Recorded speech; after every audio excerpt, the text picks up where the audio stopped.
Hoje abordaremos aqui as alternativas institucionais, veremos a questão da separação da personalidade jurídica, as pessoas jurídicas em si, quais são, as associações, sociedades e fundações, especialmente abordando as distinções entre elas.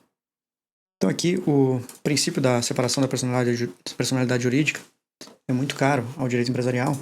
Vocês podem encontrar ele expresso aqui no 49A do Código Civil, em que se diz que a pessoa jurídica não se confunde com os seus sócios, associados, instituidores ou administradores.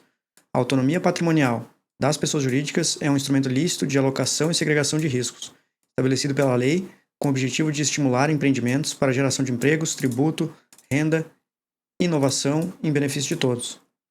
Claro que a gente vê, então, que essa autonomia patrimonial é muito importante para a estimulação e para circular a riqueza, né? Tanto para a produção quanto para a circulação de riqueza dentro do país, produzindo inovação, renda, mesmo recolhimento de tributos, geração de empregos, e todos saem beneficiados por isso.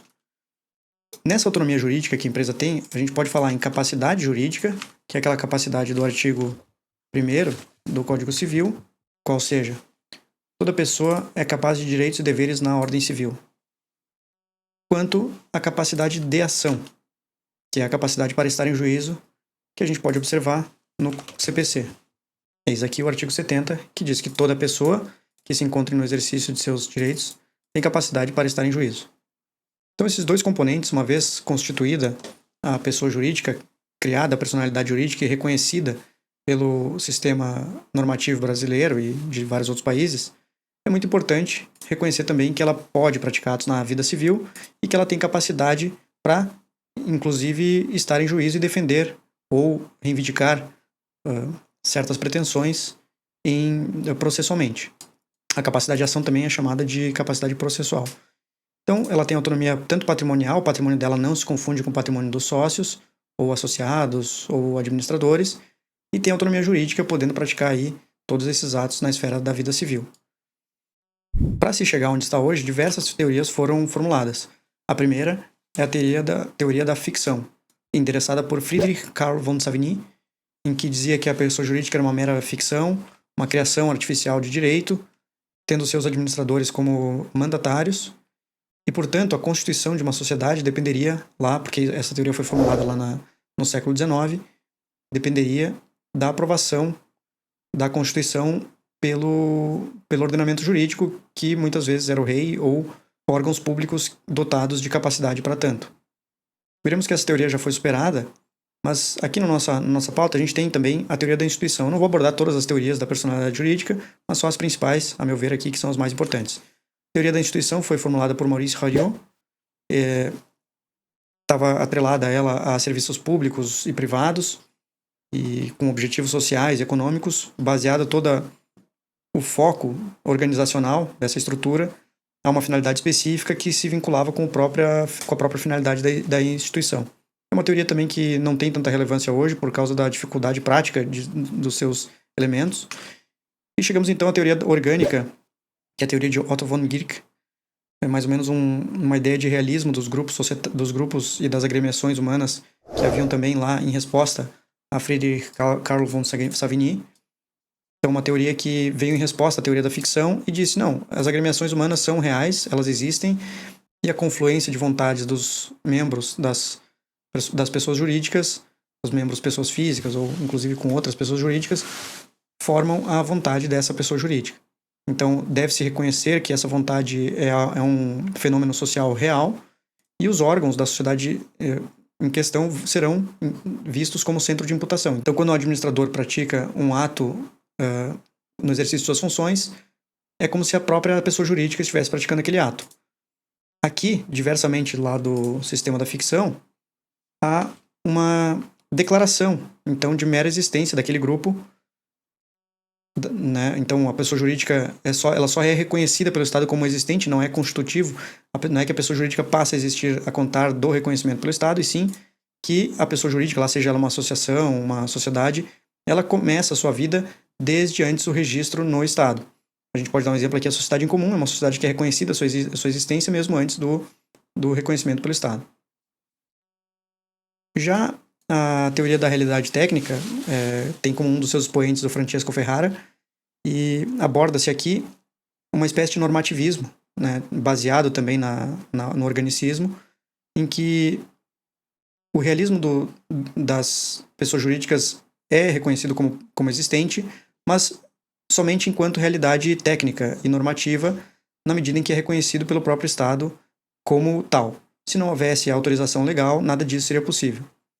Então essas teorias, elas hoje são muito importantes, especialmente a teoria orgânica, e eu abordo ela no meu livro A Teoria do Órgão de Fato. O primeiro capítulo é só sobre a teoria orgânica e todos os seus impactos aí na sociedade até hoje. É uma teoria que é amplamente reconhecida pelos doutrinadores, pela jurisprudência e pela própria legislação, e hoje é a que mais está em voga. A realidade técnica ela anda muito ao lado da orgânica, porque a orgânica também pressupõe um reconhecimento no mundo jurídico daquela situação realista dos grupos e agremiações humanas que ocorrem nos fatos. Então vejamos agora o que são as pessoas jurídicas. A gente pode verificar que existem basicamente 3 tipos de pessoas jurídicas: as de direito internacional público, como a ONU e a OEA, as de direito internacional público interno, que é como a União, os estados, municípios, autarquias e fundações públicas, e finalmente as de direito privado, que estão listadas lá no artigo 44 do Código Civil, que são associações, sociedades, fundações, organizações religiosas, partidos políticos. No direito empresarial, mais importante aqui, esses 3 elementos. Nós não vamos analisar esses outros 2 elementos, né, as organizações religiosas e partidos políticos. Vamos ter a nossa análise apenas das associações, as sociedades, as fundações, e, tratando-se de direito societário, vamos focar mesmo nas sociedades. Então, toda a nossa análise está direcionada a este ponto. E o que são associações, pessoal? Associações são união de pessoas, universitas personarum, com ausência de fim econômico. Vamos ver lá no artigo 53, que é um elemento muito importante para distinguir uma associação de uma sociedade, essa circunstância. Então são associações, as associações são criadas para fins recreativos, esportivos, educacionais, sociais. A gente vê muito aí clube de futebol, vê parques, associações de ensino, associações de saúde. Elas podem exercer uma atividade econômica, mas elas não vão visar o lucro. É possível lá que um parque cobre a entrada dos seus associados para que eles ingressem naquele parque. A única diferença é que isso não gerará lucro e não será revertido aos associados, enquanto resultados positivos do empreendimento. Essas associações são marcadas por um caráter institucional, possuem estatuto social, a responsabilidade delas, os associados não respondem, eles não têm responsabilidade uns para com os outros, diferentemente das sociedades. E aqui, já entrando nas sociedades, a gente pode falar em sociedades também como união de pessoas, universitas personarum.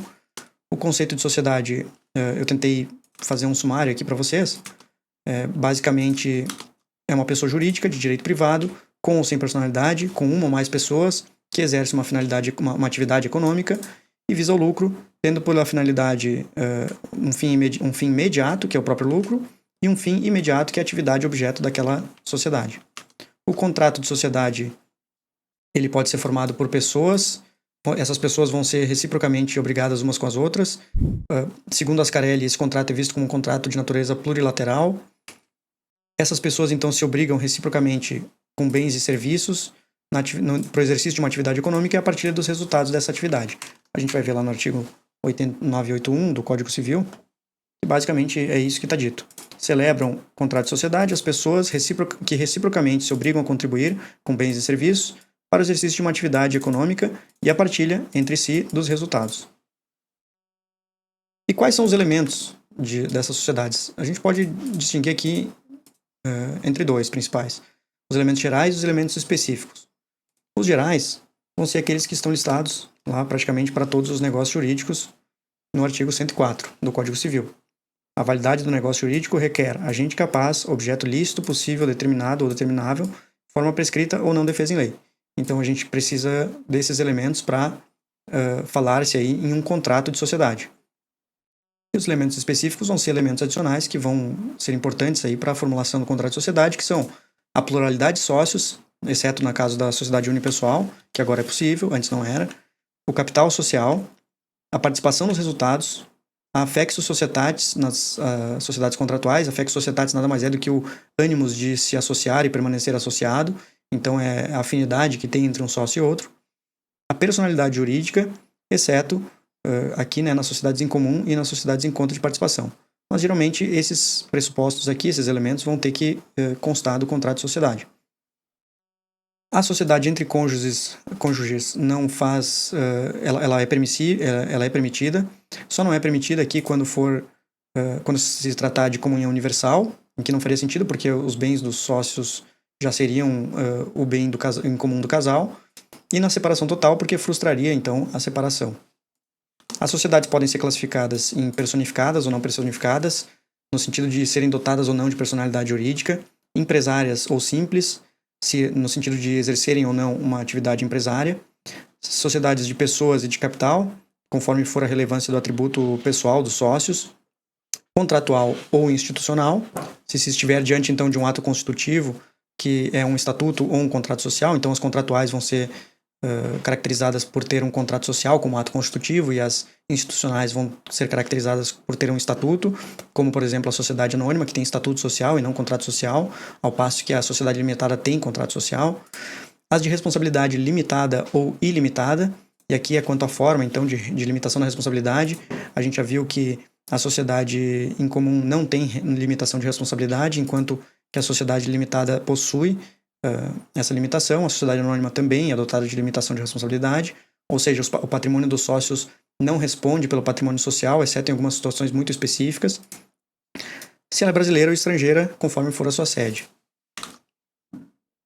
Então, mais ou menos em linha com o que estava sendo dito antes, existem as sociedades de responsabilidade limitada, podem ser especialmente a sociedade anônima e a sociedade limitada, e as de responsabilidade ilimitada, que pode variar aí conforme os tipos societários a serem escolhidos. Por fim, as fundações, ao contrário das sociedades anônimas, das sociedades e das associações, não são união de pessoas, aqui como as associações e como as sociedades. Elas são união de bens, universitas rerum. E daí tem a figura do instituidor, que é a pessoa que doa o patrimônio. Geralmente essas fundações, inclusive, têm o nome da pessoa do instituidor na sua denominação. A finalidade das fundações também, assim como as associações, geralmente envolve atividade de natureza cultural, educacional, religiosa ou de assistência. Não visa o lucro, os rendimentos são reinvestidos no negócio sempre. A Constituição é feita mediante escritura pública, o testamento, necessita de aprovação do Ministério Público. E a responsabilidade, não existe responsabilidade para os investidores, sócios ou associados, e os administradores vão responder apenas em casos de atos ilícitos aí relacionados às suas atividades. Quem responde sempre é a fundação, a princípio. Então, sobre as alternativas institucionais, era isso, pessoal. Vimos aqui a importância da criação da personalidade jurídica e da separação da autonomia patrimonial e autonomia jurídica entre essas pessoas jurídicas e os seus sócios, seus membros, administradores, instituidores, associados. Vimos como essas instituições são importantes para o desenvolvimento social. Imagina o que seria da nossa sociedade sem ter associações, sem ter sociedades, sem ter fundações. É aquela velha máxima de que a união faz a força. E aqui, mais do que nunca, isso é uma prova de que mecanismos jurídicos ajudam muito no desenvolvimento de uma sociedade, né, de um país como um todo. Então era isso, pessoal. Ficamos por aqui e até a próxima aula. Isn't it strange, Joe? It's funny.